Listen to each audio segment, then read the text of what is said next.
You know why he's the fastest man? Me don't know. Because he's from Jamaica. Jamaica, Jamaica. And fast runners are from Jamaica. I think he got a gift, a natural gift. It's a gift. Nothing more. I just a powers from the Almighty, you know? That's how the Almighty works. He's going to put up a record that nobody would even try. You better know, Usain Bolt #1 all over the world.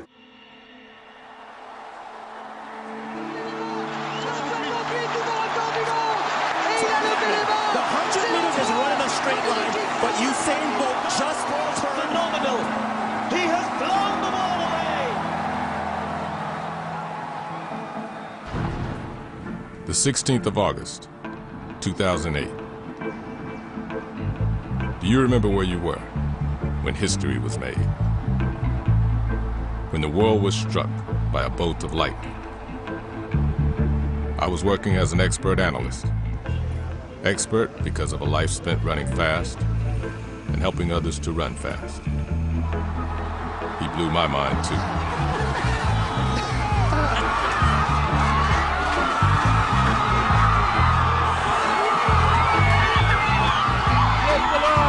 Bless the Lord! One more for Jamaica! One more for Jamaica! This was year zero. A new dawn.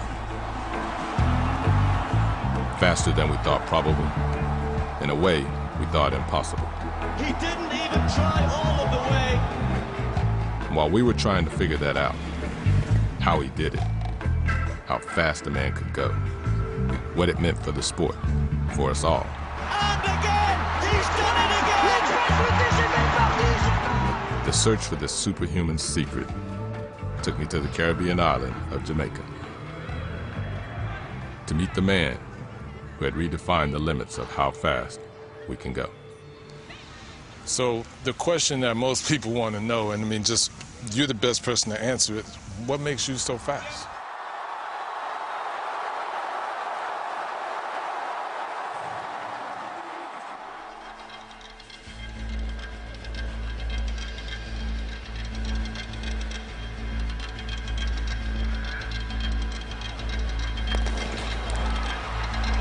Running fast. Something I like to think I know a little about.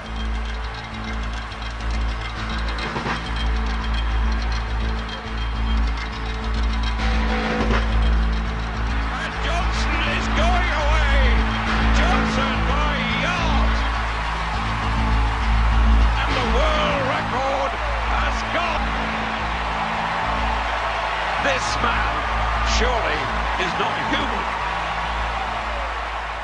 As an athlete, I had two goals: medals and to run faster than any man had ever run before. When I achieved those goals, I stopped running. Part of every athlete wants to believe that their records will last forever, but they will be broken. It's just a matter of time. So right about now, people, when you make some noise, and I know the noise is supposed to go up. You understand what I say? For my era, your era, the honorable Usain Bolt. Then my brother. It's big up the fans to come out and support. It's big up to come out and support. You understand? For me, I always think maybe I would say I'd be a gold medalist over 200 meters. But 3 gold medals, all the world records. So I never thought I would be this big.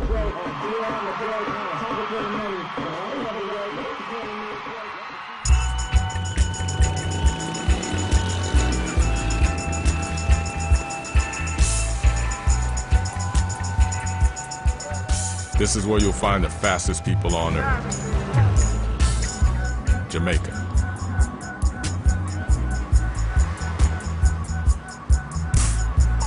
I'm not the first to arrive in the capital, Kingston, looking for answers. From the States, the UK, Japan, China, South Africa, and Italy. People from all over the world have made the pilgrimage, all asking the same question. Track and field is the national sport here, the country's obsession. And for Jamaicans, these are the best of times. The country is home to a host of champion sprinters and of course, the fastest man in the world. From the moment I arrived at the airport, they wanted to know my views on the great man. I think he can go faster because I think that as he's so young and I think as he continues to learn the event even more, I think that there's so much more for him to do in the 100-meter event. When I was competing, the United States was the dominant force in sprinting. It's pretty much always been that way. But right now, even we are struggling to keep pace with these islanders. Read about him! Read about him! Jamaica won 11 sprint medals at the last Olympics, 6 of them gold. The world's fastest man and woman both come from this country. Would Usain be as fast if he came from somewhere else? Is there something about being raised here that makes both so fast? The locals are not short of an opinion.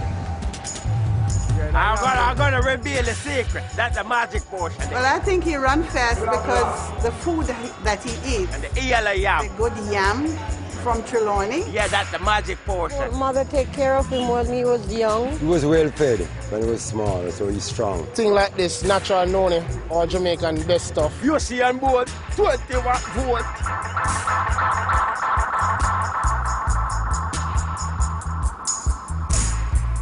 One thing I'm sure of is that Usain was born into a country with a rich tradition in track and field.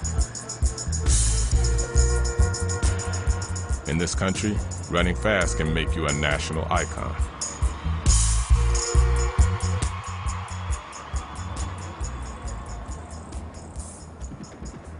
Jamaica has been nurturing world-class sprinters for decades. Their recent successes have been astonishing, but they've not come overnight.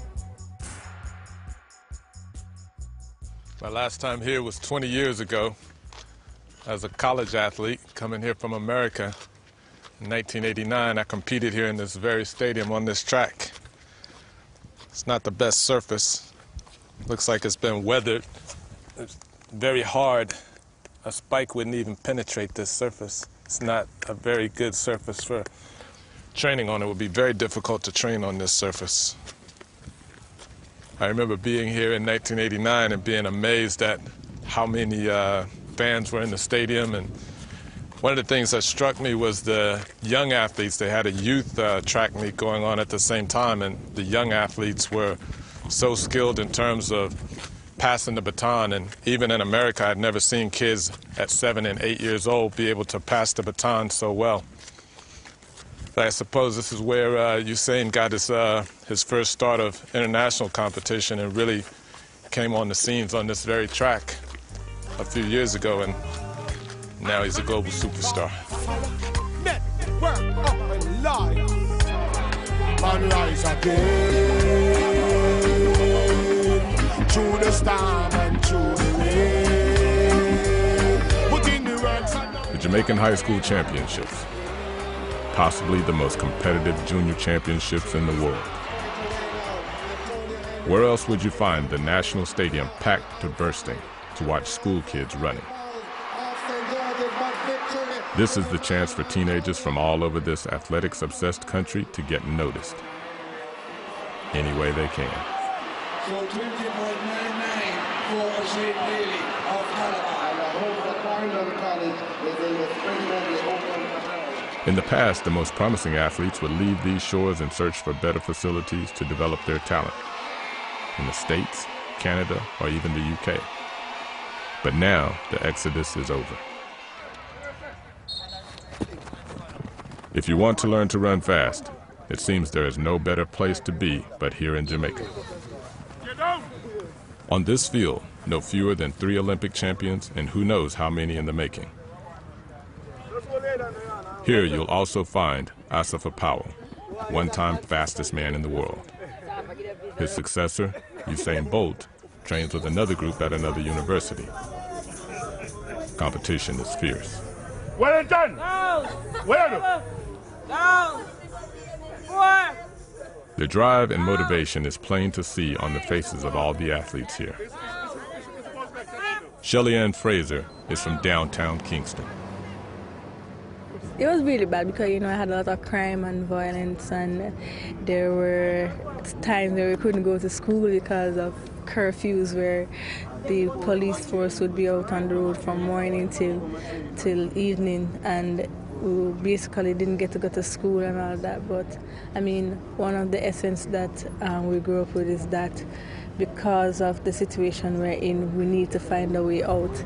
But I'm not ashamed of where I'm from. But the fastest Jamaican of all is not from the impoverished, often violent streets of the capital. He's not from the city at all.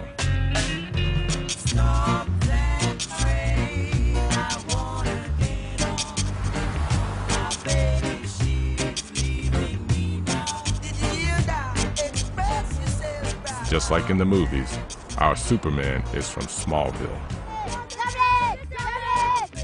Usain Bolt is a country boy. For him, Kingston was finishing school. His raw talent was unearthed in Trelawney, a rural parish 3 hours drive from the capital across Jamaica's Blue Mountains. Excuse me. Can you tell me do you know where Usain Bolt's house is? Excuse me. Hey, can you tell me how to get to Usain Bolt's house? Okay. Yep. And they will show you exactly where to go. Okay. All right. Okay? Okay. All right, thank you. It's all good. All right.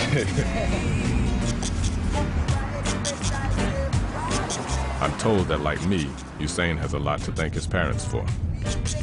That without them, he would not be where he is today. Despite the success and huge wealth their son now enjoys, Usain's parents still live in the tiny village of Sherwood Content in Trelawney. This is where Usain grew up. How you doing? Okay. Good to I'm see good. you. Good to see you. Thank you. Thanks for having us. Is this when he was in high school? Yes. And this one is from last year, the Olympic Games. This is 2002, his first award, the Rising Star, was about 16. He gave me that for Mother's Day. Oh, yeah? Yes. Oh, nice. So Usain is known all around the world now. Tell me a little bit about this Usain growing up and how he was as a kid. Usain was a very jovial, playful boy. Hyperactive, I would say. So what we see on the track when he's doing all of the eyebrows and all of that stuff, he's always been doing that? Yes, he was just like that from a boy. Yeah. Hey, can I get some onions? Yeah, you can. How you doing, Mr. Bolt? I'm good. Good to see you. Good to see you again. As parents, somewhat worried. So I took him to the doctor. I said to my wife, got to take this child to the doctor because something is wrong. But then when we went to the doctor said he's hyperactive, too much energy.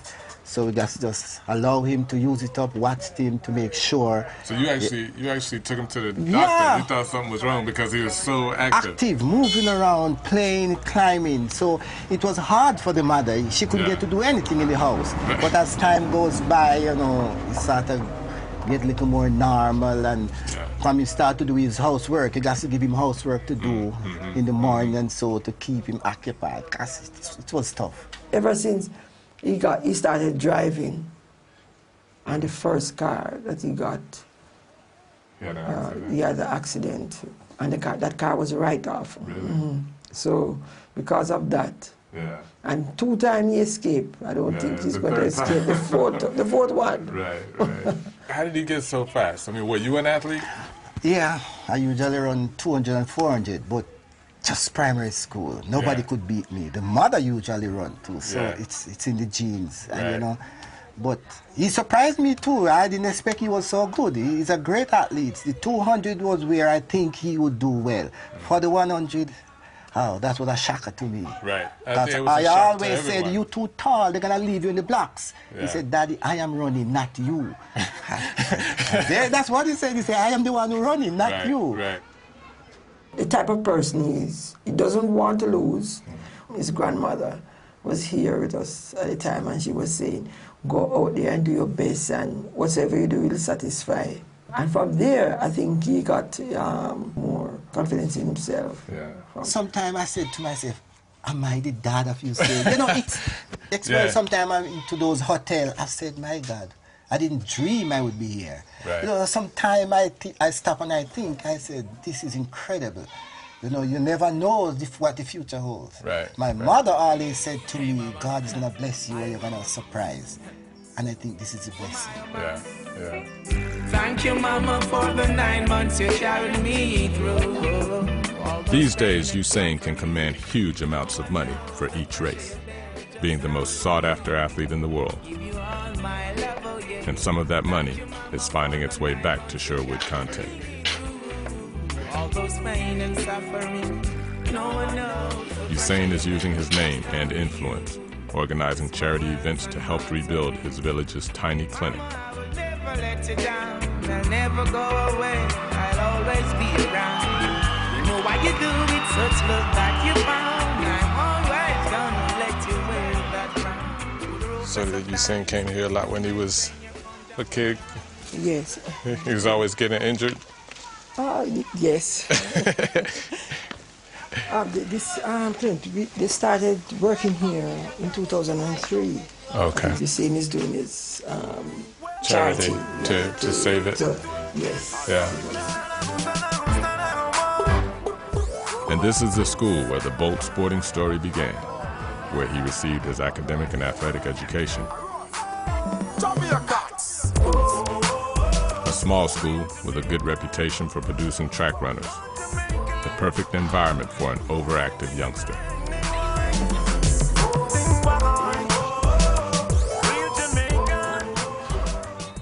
When he came to William Neighbour, because of his first of his cricket, he found himself on the cricket pitch.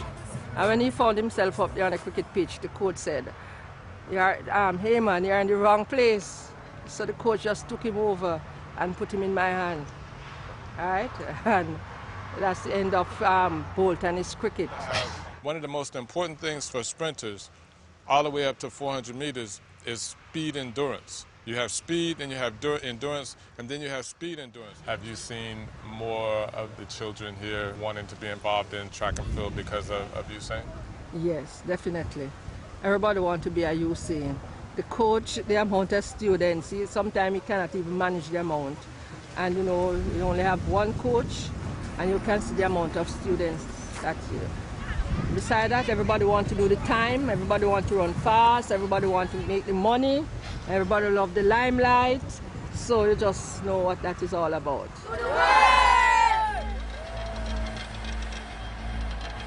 A decade after Usain Bolt walked through the gates of William Knibb School, he entered Beijing's Bird Nest Stadium to run the race of his life.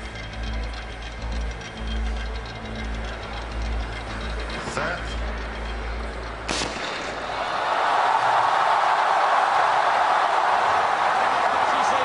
Usain Bolt streaking away from the field. It's going to be gold for Jamaica.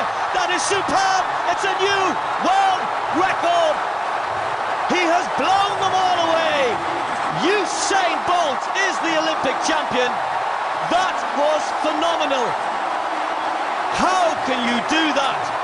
He didn't even try all of the way. It wasn't just the time, more the way he did it. The fastest man who has ever lived was unlike anything we'd ever seen before.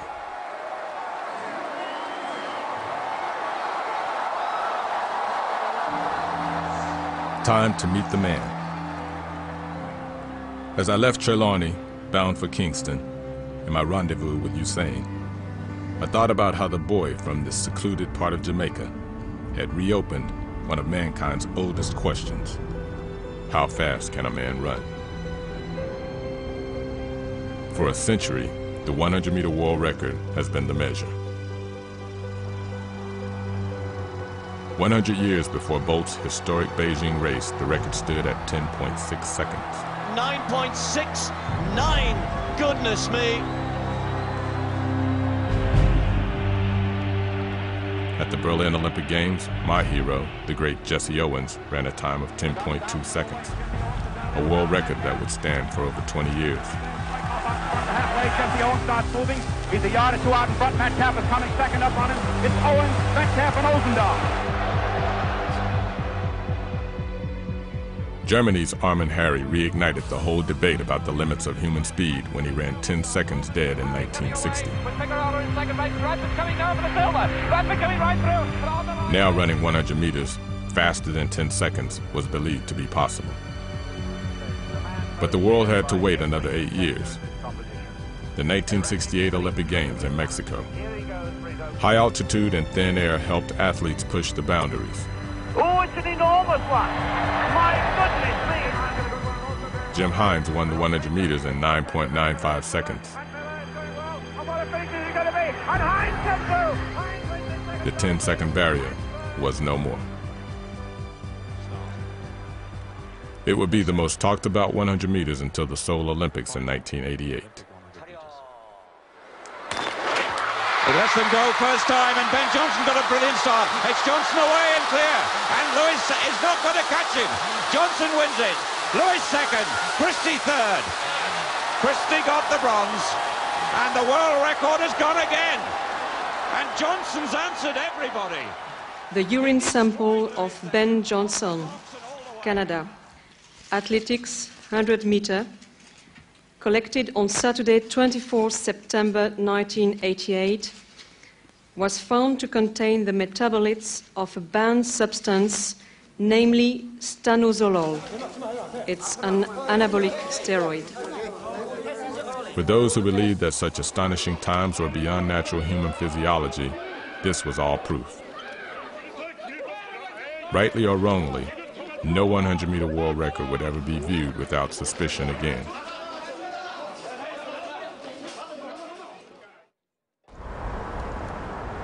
It was over a decade before Maurice Green matched Johnson's mark of 9.79, and in doing so became the 14th man to officially hold the 100-meter world record. To take Frederick, and look at the time! And that is a new world record! 6 years later, in 2005, a small island in the Caribbean Sea could lay claim to having the world's fastest man, Asafa Powell. By 2007, this quiet Jamaican had lowered the mark to an astonishing 9.74 seconds. Perhaps it was the success of his compatriot that persuaded Usain Bolt to start experimenting with the 100 meters.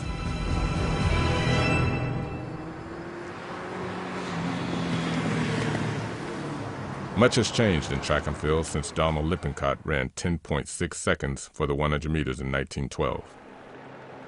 Starting blocks, the track, timing methods, footwear, training techniques, and nutrition.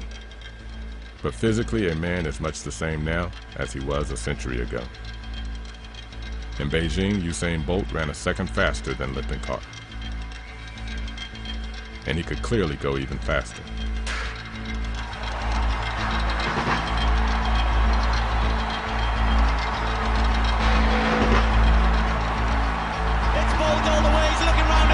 Watch the clock, it's goal for Bolt, and again, he's done it again!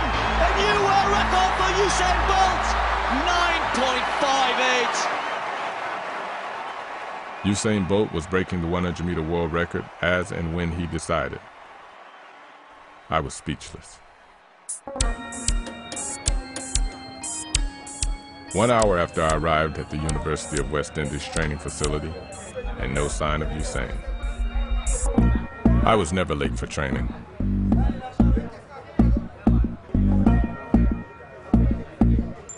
Two hours. 2.5. At last, there was an encouraging sign.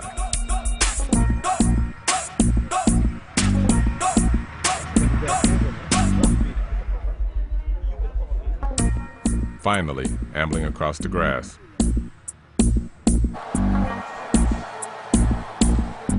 the unmistakable figure of the world's fastest man.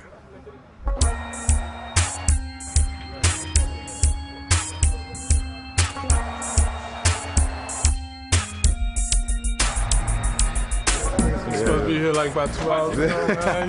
You working on, what time you working on, bro? Sleeping. You got something right there, man, from sleeping. It's still there. You got it, you good. 6.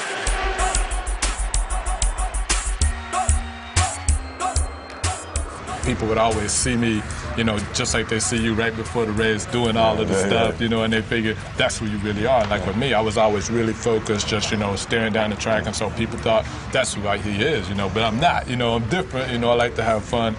Is that the same person that your friends or family would experience off the track, or you? Yeah, definitely. I love to enjoy myself. I just like to have fun. I'm kind of laid back sometimes. I'm personally like to stay in.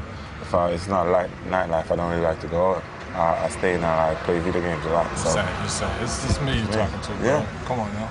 No, seriously. Seriously, man. No, I don't really go out on the road. All right, say today I probably want to go to the bank, so I'll try to get with my friends, because my bank, all I gotta do is like sign a receipt and they fill it out and give me the money. So for me, I just sign it and give it to him and he takes it to the bank. It's funny you mentioned the bank, because there's a lot of it for you right now. How is that different? I mean, just in terms of what you can do for your family and do for yourself now. Well, definitely, it's big now.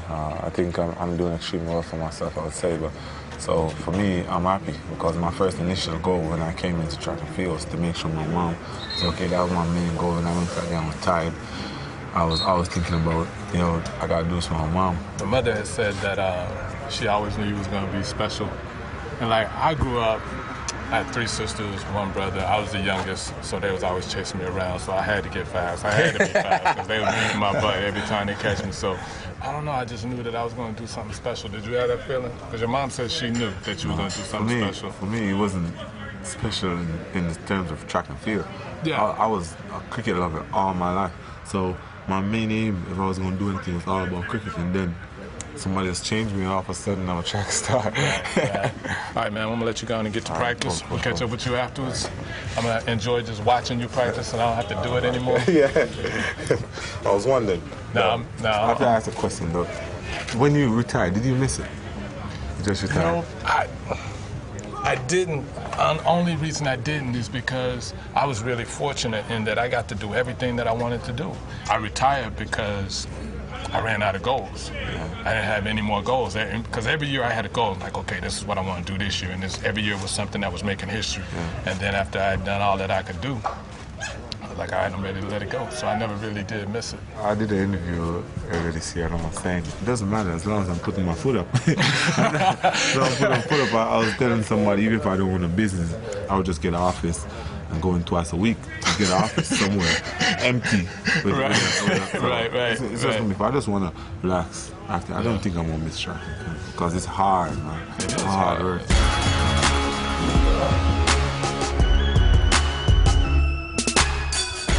Usain, you go through this every day? Yeah. Yeah? I get lazy. Yeah. You do the same thing after, or you just do it before? Just before. Sometimes I do it after. Depends on how I feel. Right. Don't tell my culture. Man. Carrying a 6-foot-plus frame since the age of 13 must take its toll on such an explosive athlete. Usain has also had to contend with scoliosis, curvature of the spine. I gotta loosen my back before I start training.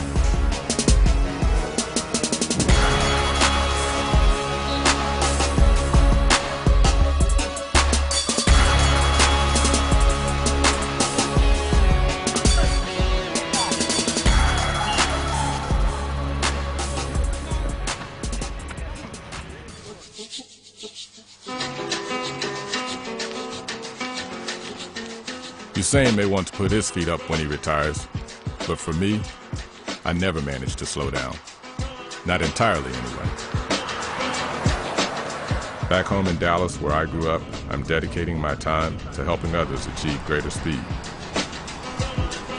It's here I run my performance center.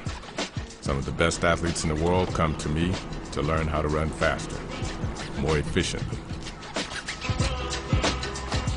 And since Usain Bolt's feats, we've been a whole lot busier. He's been inspiring people all over the world.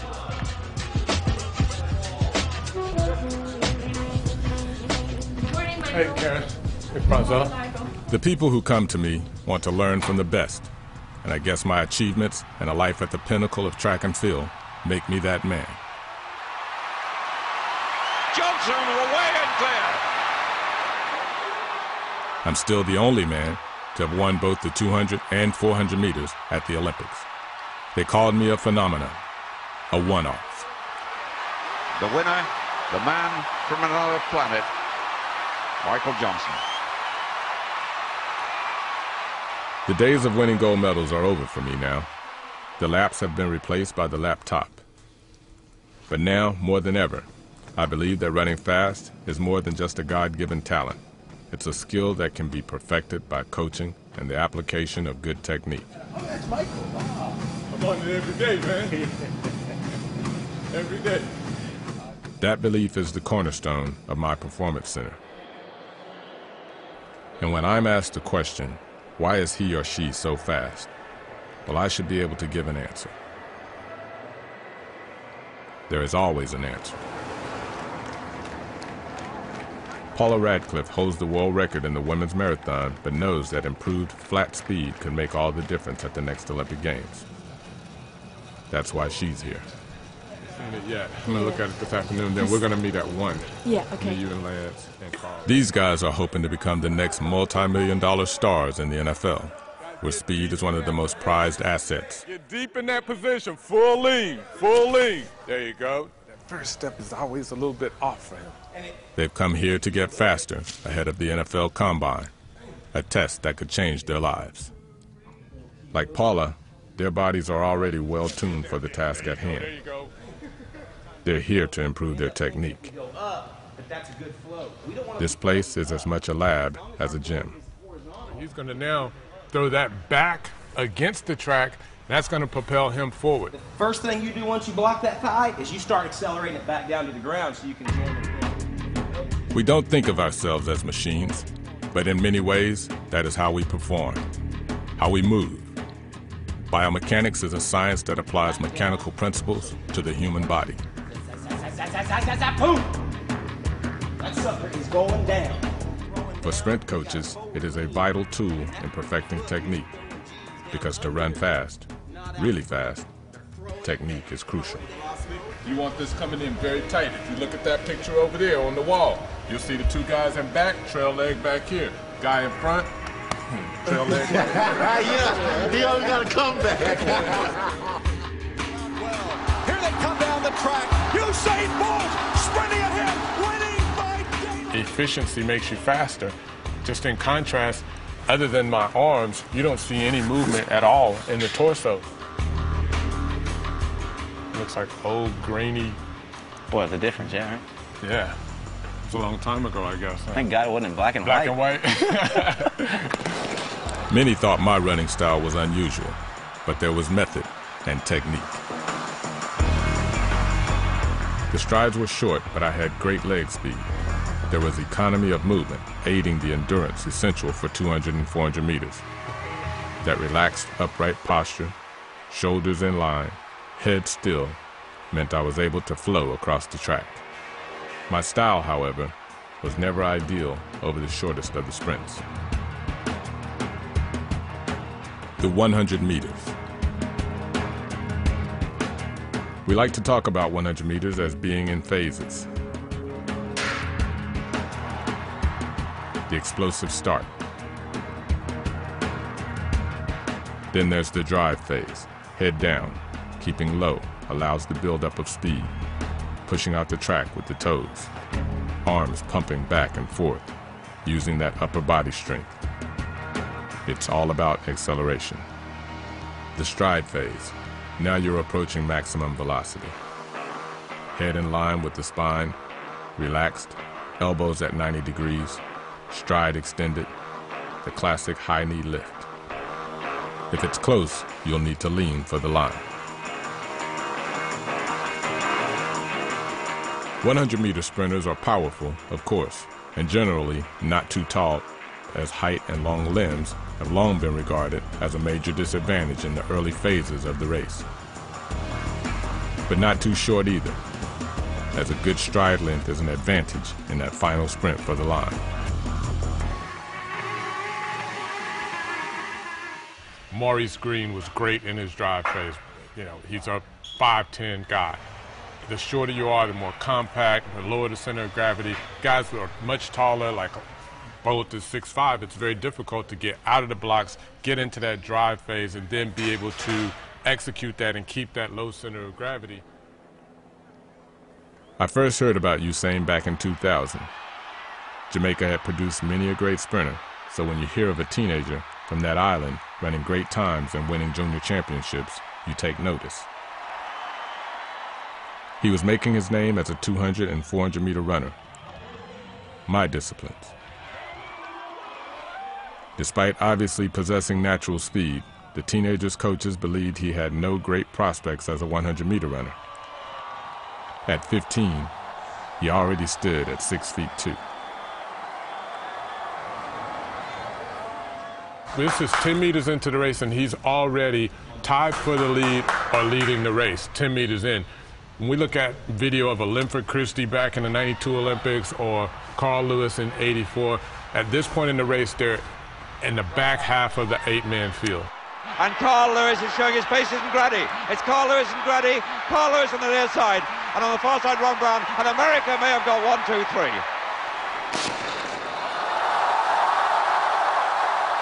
He's able to come out of there and he's able to achieve the type of angles that these guys are.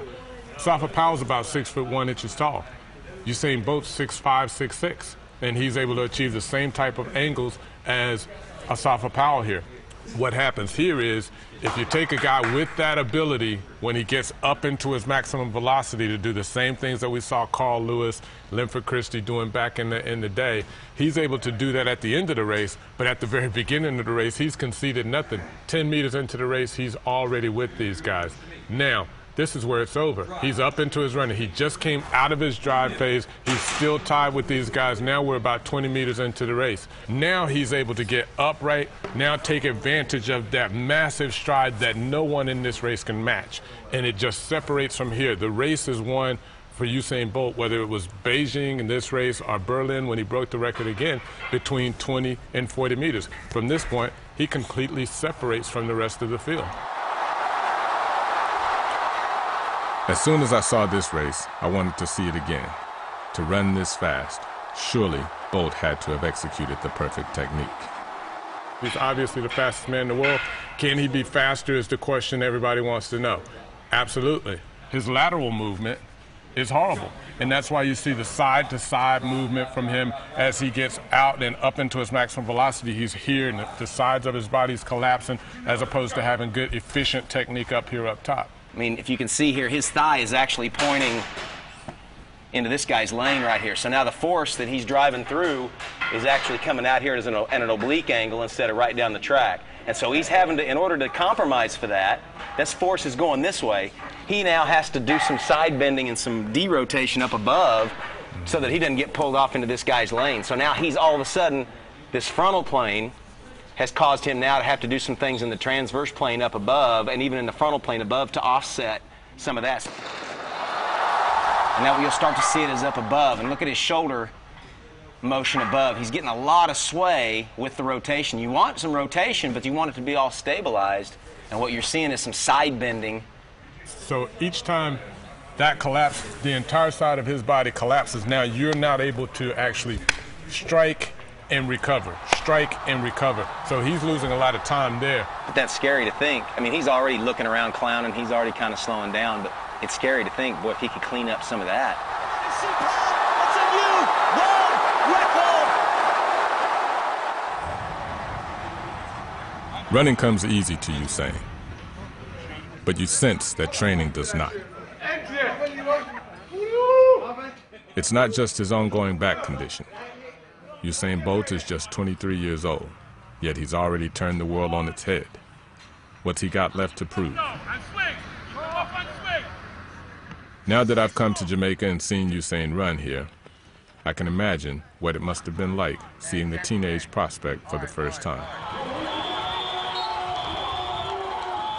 For most of the world, Usain Bolt burst on the scene in Beijing, but he was a phenomenon long before then. I came when I met him on the track. I used to train on, and he was like 6'2", he was 15, 6'3". He was very nervous, very shy. I mean, I was, I think I can count at least five. He said about 5 words. This is Usain Bolt of Jamaica. The idea was to get him a scholarship to the States. That was it. Here comes Usain Bolt of Jamaica. Takes lead in the 200 final, heading towards the gold medal. Usain Bolt is the world junior champion, 20.61. Usain Bolt, the world junior champion, and City Kingston comes alive. Kingston erupts with joy for Usain Bolt. At that time, after he won the World Juniors, some interest, but he was very young. He was 15. Nobody, he's too young. He wasn't of age to get into college. He had to be 17 to get into college. And we got some sponsors quietly. But the following year, 2003, when he ran 20.25, that was the 3rd fastest time in the world at that time. Usain Bolt hustling hard down the straightaway. The record 20.79. This is Usain Bolt, a solo run for excellence by Bolt. Comes across the line now. 20.25 for Usain Bolt, the 6'5" man-child from William Neighbor. 20.25 with how his technique was. He was like this, like a truck.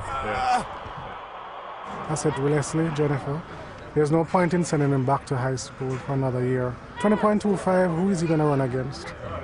And I said, let's take a contract. Let's move into Kingston. I'll transfer to Kingston. He'll live with me. I'll continue his program. And we set a 5-year program that would have led us to Beijing.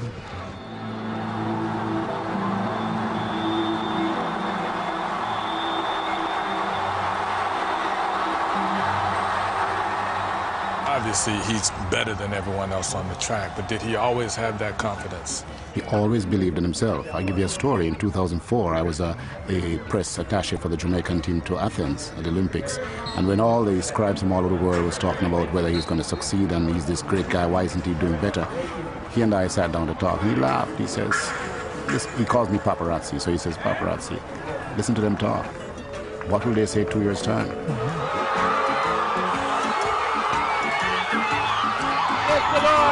Bless the Lord. Go up now for Jamaica.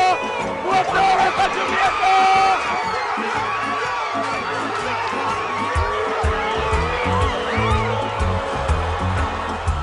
People were stopping their cars and getting out. Most of the major intersections were blocked because it was all on big screens.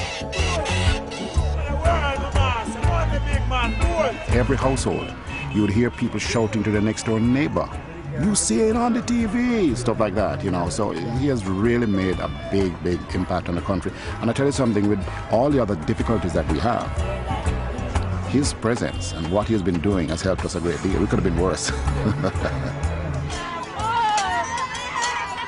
The most amazing thing for me in Beijing was after 4 rounds after 100, round 1, round 2, round 3 after 200, and he broke your record. I've not gotten over that yet. I couldn't believe it.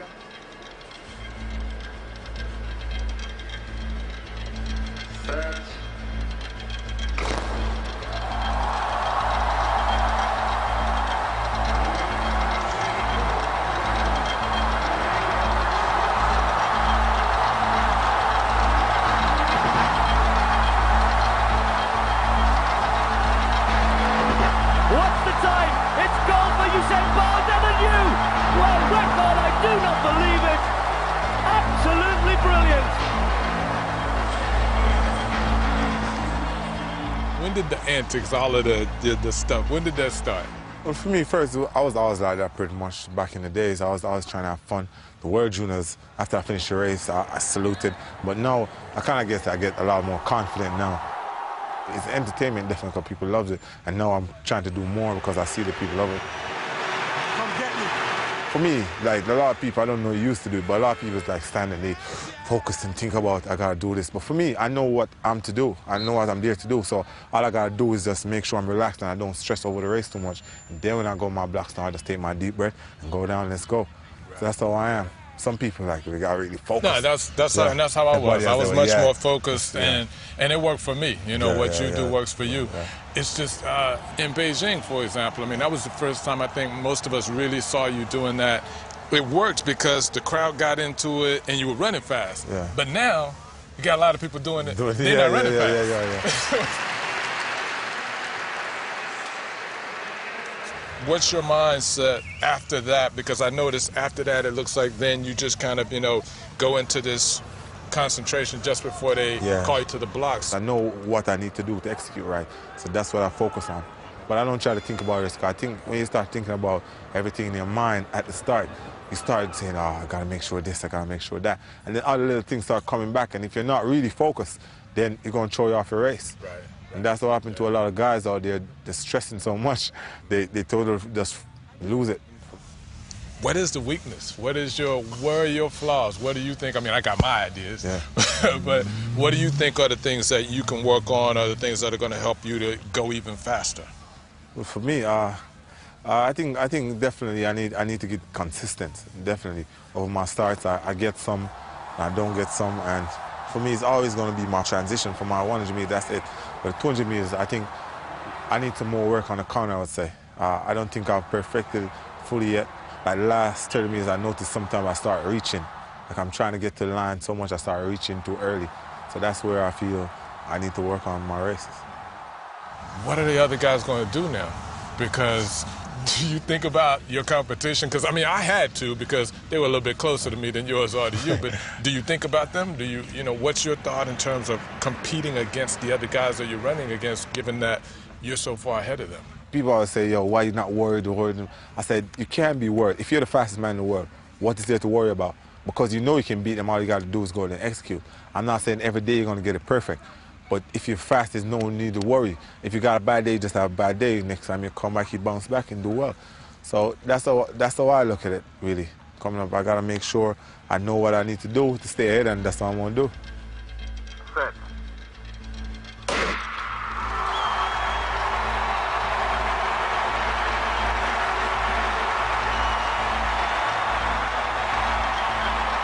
2 meters clear, 3 meters clear, 5 meters clear, and away he goes. He continues on his way towards another gold medal. Watch the clock this time, I believe it. A fantastic 5. 5 gold medals, 5 world records. There are no limits, I said before. You know what? It's not 19.2. It's 19.19. There it is. It's been taken down even further. Maybe even he can't believe this. The question that most people want to know, and I mean, just you're the best person to answer it, what makes you so fast? What makes you so much faster than everybody else? For me, I think from when I was young, I was always doing great things. When I started in track and field, I was good naturally.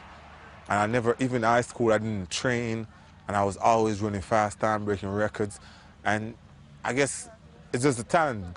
Everybody has their own talent, and God gave me talent, and I think it's just my way of giving back to the world, letting them enjoy it and just doing my part, really. That's how I look at it now. I'm blessed to this talent. God put everybody on this earth to do something for me. This is for me. I'm just doing my part right now. But if you'll notice, it's a little bit more on that side. So it's not symmetrical. It's no surprise to me that Usain puts his speed down to the almighty. He's worked on his start. By nature, he's incredibly relaxed. And at 23, now has the power required for this explosive part of the race. But what he achieves still defies logic. He's blessed in the same way I was, with a combination of speed and endurance. He has something you cannot teach. I'm not expecting to see a generation of 6'5" sprinters running 9 seconds for the 100 meters.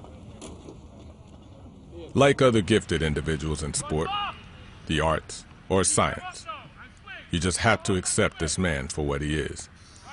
He's unique. But there are those who will never accept Usain's achievements, people who no longer believe what they see. Too many times the sport of athletics has been blighted by cheats. Sprinting in particular has suffered.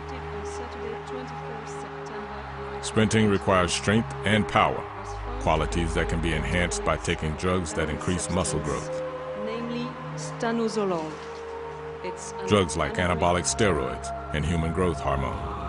And I truly hope that people will learn from my mistakes Too many times the fastest man and woman in the world have let us all down. Justin Gatlin is now the Olympic champion. And the cheating has become more sophisticated with scientists developing designer drugs. Drugs specifically created to improve physical performance and be undetectable. Had Ben Johnson been taking designer drug THG and not a drug developed to treat anemia, he would probably never have been caught.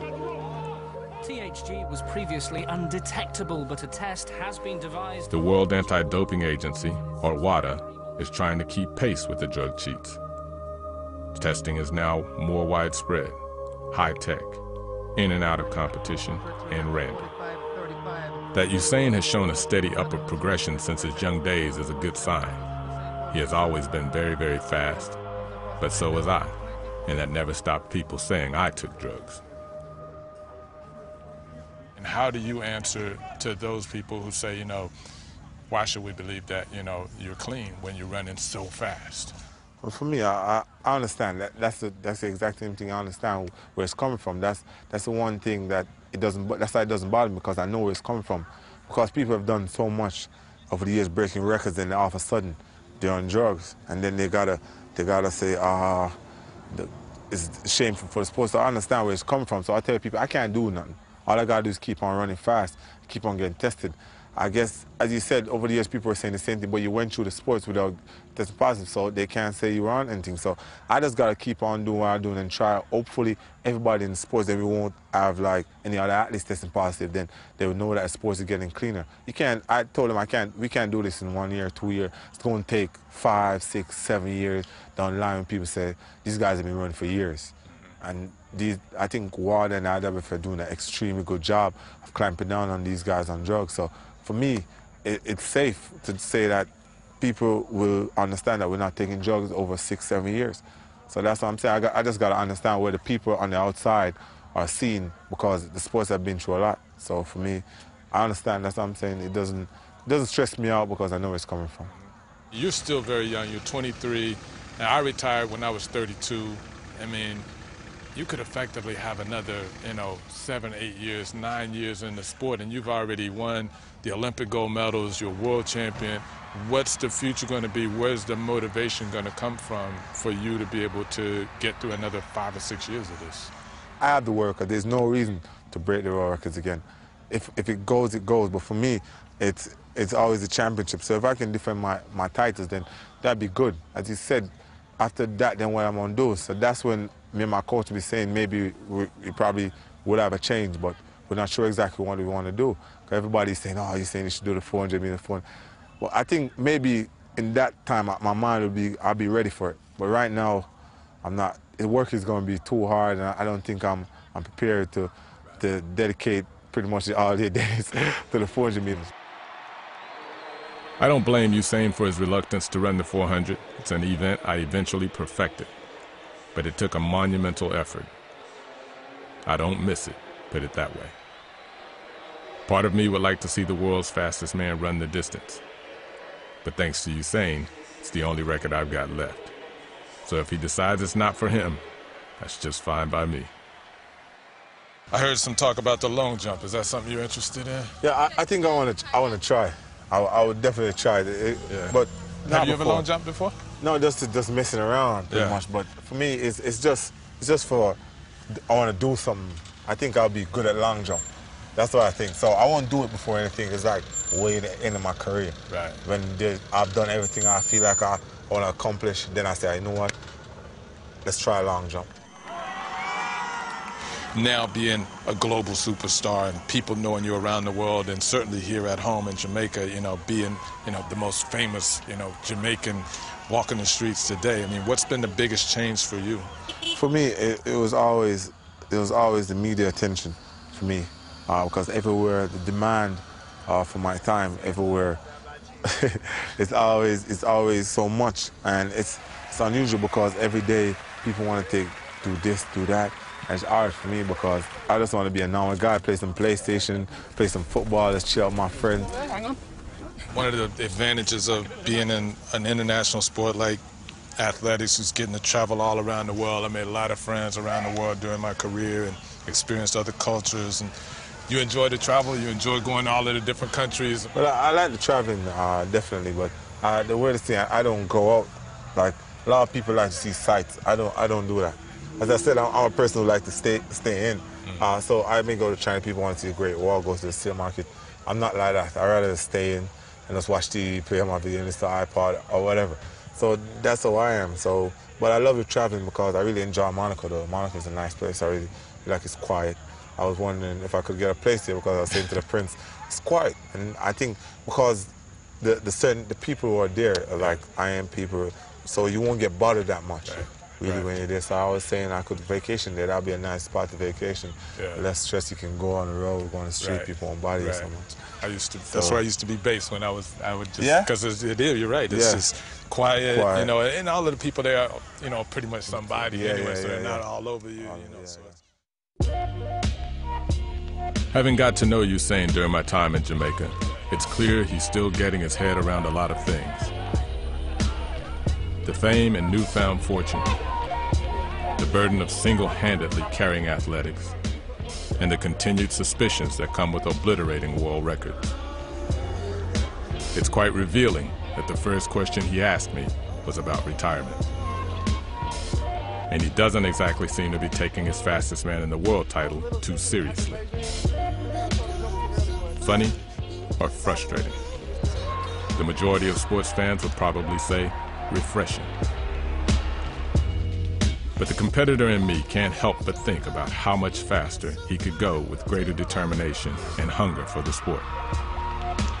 Maybe that says more about me than Usain. And to be fair, his approach has worked so far. Although he doesn't realize it, he's already a legend in athletics. But can he focus enough to push the boundaries even further by lowering the 100 and 200 meter records, and eventually taking my 400 meter record too? He'd be the first man to hold all three, and probably the last. A superhuman. I think he can do it. I want him to, even though it would effectively write me out of the history books. He told me he never thought he would be this big, yet I don't think he has a clue how big he really is. But that's what we like about Usain. He's running for the fun of it. The boundaries just happen to be in front of him, and he has a habit of crashing through them. But yeah, 400 is different, man. And that's why, you know, like if you ever decided to run it, you're right, you know, you gotta want it, you know, you gotta want to run it. It's not an event you just jump into. You gotta really want it. And, you know, man, you don't have to. The reason why Usain Bolt so fast is just because a lot of exercise. He had to go to the river, he had to go to the woods to get fired. Good, clean, fresh Jamaican here. Exercise and them things there make you be the man, you see me? Of course that has a lot to do with it, and it's wonderful. Fast like a lightning, we flash like a bolt. Ha! Make sure them know say Usain Bolt is #1. Usain Bolt, Jamaica. Come get me.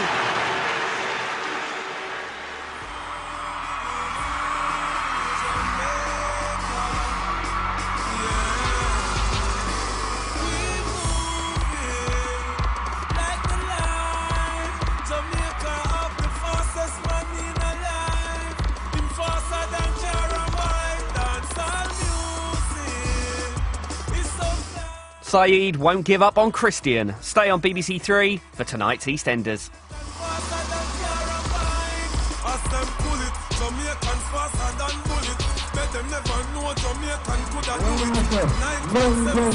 The ball,